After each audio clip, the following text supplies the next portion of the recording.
Complete గా ఒక కొత్త రాజకీయానికి తెరలేసిన పరిస్థితి కనబడుతుంది. మనోజ్, నిజంగానే విజయ్ టీం చాలా వరకు అసలు చాలా మంది ఒకటే చెప్పారు, విజయ్ కి అభ్యర్థుల పేర్లు కూడా తెలియదు, అసలు నియోజకవర్గాల స్థానాల పేర్లు తెలియవు అని చెప్పి వివిధ రకాలుగా అతన్ని ట్రోలింగ్ చేసిన పరిస్థితి. అటువంటి పరిస్థితిలో నుంచి ఈ రోజు మీరు ఎన్ని మాట్లాడినా ఈ విజిల్ పరిస్థితి ఏందో మీకు చూపిస్తాను, మోత మోగిస్తానని చెప్పిన విజయ్ నిజంగానే ఈ రోజు ట్రెండ్స్ చూస్తుంటే ఆ విధంగానే మోత మోగిస్తున్న పరిస్థితి మనకి చాలా స్పష్టంగా కనబడుతుంది. డిఎంకే 51 స్థానాలకి ఆగిపోయిన పరిస్థితి, అన్నా డిఎంకే 69 స్థానాలు. 100 మార్క్ ని రీచ్ అయింది. ట్రెండ్స్ లో 100 మార్క్ కి విజయ్ టీవీకే వచ్చేసింది. దాదాపుగా 234 స్థానాల్లో 220 ట్రెండింగ్స్ నా దగ్గర ఉన్నాయి. 234కి 220 ట్రెండింగ్స్ లో విజయ్ 100 స్థానాలని 100% 100 స్థానాల దగ్గర ఆయన లీడ్ లో ఉన్న పరిస్థితి.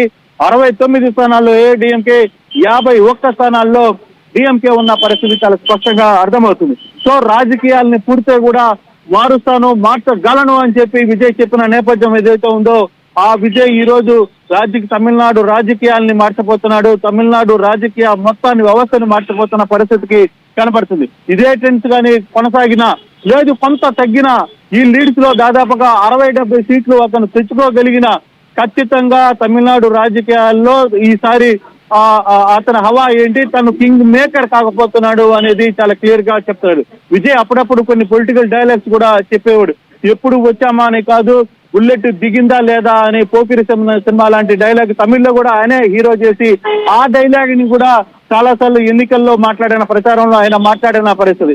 సో 6 నెలల్లో విపరీతమైన కేసులు పెట్టారు అతని మీద చాలా ఒత్తిళ్లు చేశారు, ఈడీ రైడ్స్ చేశారు, కుటుంబ పాలన విచ్ఛిన్నం చేశారు. చాలా ఇష్యూస్ జరిగినా కూడా విజయ్ ఎక్కడా వెనుకడగలేదు. సింగిల్ గానే ఆయన పోటీ చేశారు. సింగిల్ గానే ఆయన 234 స్థానాల్లో కూడా ఆయన పోటీ చేసిన పరిస్థితి అయితే చాలా స్పష్టంగా కనబడుతుంది. సో అటువంటి దాంట్లో ఇప్పుడు 100 మార్జిన్ ని రీచ్ అయ్యి లీడ్ లో కనపడుతున్న పరిస్థితి అయితే కనబడుతుంది. ఈ లీడ్స్ ఇలాగే కొనసాగుతాయా లేదా అని చూడాల్సిన పరిస్థితి. ఎందుకు పబ్లిక్ విజయ్ కి వెంటబడ్డారు అంటే అధికారుల దగ్గర నుంచి కింద స్థాయి వ్యక్తి యువత ప్రధానంగా తన కుటుంబంలో ఉన్న యువత పెద్దల్ని కూడా మార్చింది.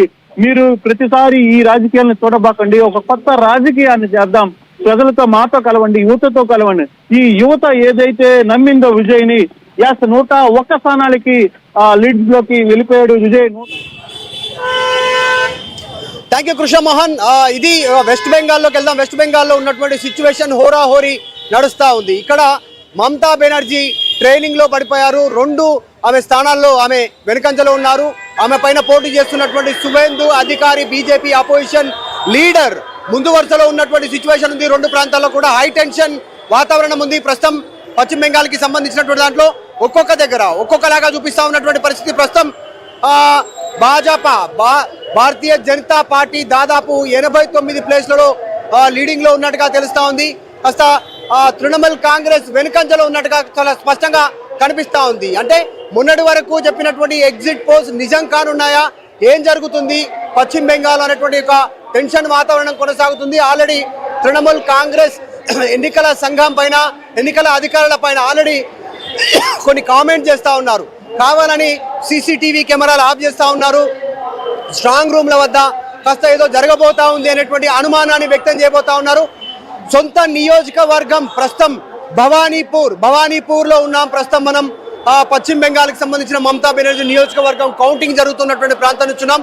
ఆమె వెనుకంజలో ఉన్నారు ఆమె పోటీ చేస్తున్నటువంటి విషయంలో. అంటే ఆల్రెడీ బీజేపీ చెప్తా ఉంది ఒక పక్క నుంచి మేము గెలవబోతున్నాం అనేటువంటి స్టేట్మెంట్. ఇక ఎర్లీ ట్రెండ్స్ ప్రకారం కాస్త నెంబర్ జంప్ అవుతా ఉన్నప్పటికీ కూడా, అప్ అండ్ డౌన్ అవుతున్నప్పటికీ కూడా ప్రస్తుతం బీజేపీ పశ్చిమ బెంగాల్లో లీడ్ లో వెళ్తున్నట్టుగా చాలా స్పష్టంగా కనిపిస్తా ఉంది. కాస్త చర్చ కొనసాగుతుంది. పశ్చిమ బెంగాల్లో నిజంగానే జనాలు మార్పు కోరుకుంటున్నారా, 3 సార్లు ముఖ్యమంత్రిగా ఉన్నటువంటి మమతా బెనర్జీని పక్కన పెట్టడానికి సిద్ధమయ్యారా అనేటువంటి చర్చ కొనసాగుతా ఉంది. ప్రస్తుతం పశ్చిమ బెంగాల్లో హై వోల్టేజ్ ఉంది. తృణమూల్ కాంగ్రెస్ పార్టీకి సంబంధించిన కార్యకర్తలు, నాయకులు అలర్ట్ కాండి, జరుగుతున్నటువంటి పరిణామాలను మినిట్ టు మినిట్ నాకు తెలియజేయండి అనేటువంటి స్టేట్మెంట్ చేశారు. ఒక చోట ఎక్కడైనా సరే పశ్చిమ బెంగాల్లో 1000 నుంచి 2000 ఓట్ల తేడాతో కనుక తృణమూల్ కాంగ్రెస్ పార్టీ అభ్యర్థులు ఓడిపోతే అక్కడ రీకౌంటింగ్ చేయాలనేటువంటి డిమాండ్ ని ఆల్రెడీ మమతా బెనర్జీ తెరపైకి తీసుకొచ్చినటువంటి పరిస్థితి కొనసాగుతుంది. ఆమె డిమాండ్ వెనకాల రీజన్ ఏంటి? భయమా?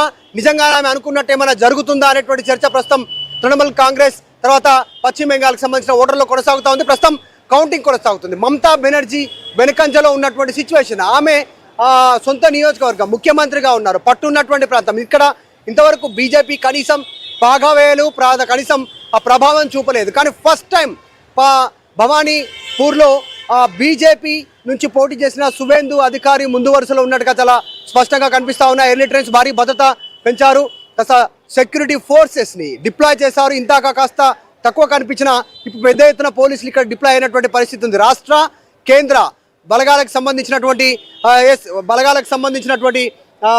ఫోర్సెస్ పెరిగాయి, కాస్త